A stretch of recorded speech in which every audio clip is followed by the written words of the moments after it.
Shearman and Sterling attracted really top-flight people and who had a breadth of experience and a depth of manpower. I was thinking it was like the opera. You had some soloists in the front, but you needed a big chorus to carry it. And so we had at the front leading experts in a variety of fields, and then we had a lot of associates and younger partners who could carry the work that needed to be done. There was really a sense of being at the forefront of many, many transactions. And I had just joined Shearman and Sterling when Castro won the victory in Cuba. And then we had the unfortunate failure of the invasion of the Bay of Pigs. And many of the people who had tried to invade had been captured and were held for ransom. And our firm was involved in negotiating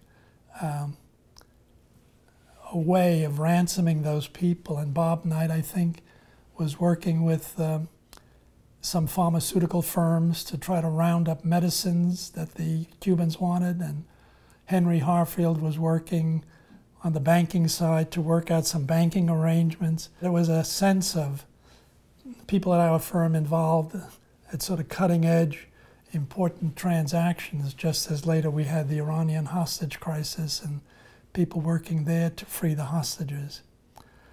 Among these first-of-a-kind transactions, major transactions, was the incorporation of Merrill Lynch, which was the first incorporation of a brokerage house. Brokerage houses in those days were partnerships. And that had a lot of strengths because each partner was liable for the full amount of the debts of the organization.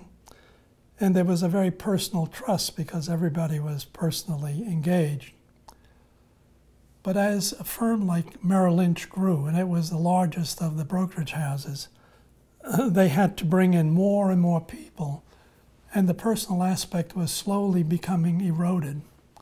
The obvious solution was to incorporate the firm, but the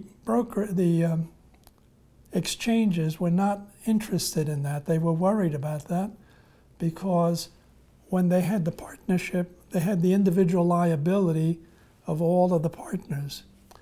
And eventually, the firm came up with solutions and negotiated out answers that satisfied first the exchanges and then satisfied the partners of the firm that things were not going to change in any significant way. They were still going to have the same, voting rights and other rights that they had as partners. But eventually, the day came when everything was done, and so it started in New York and slowly made its way across the country as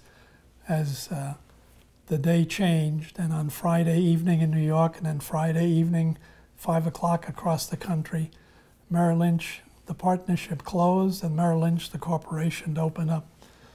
Shearman and Sterling was a special place to work at for several reasons. First of all, I like what I call the meritocracy, that we had a broader range of associates and partners than some other firms who fished in smaller pools. I liked also the kind of spirit that was captured by Charlie Parlin's comment about partnership being the strongest word in the English language, the sense of trust with each other, and the obligation to be as professional as you could be that you had not only to your clients but to each other. And then there were the professional challenges of working really for some of the biggest clients who had some of the biggest challenges. It was an imaginative place. People weren't afraid to try new things, so it's great. Very enjoyable.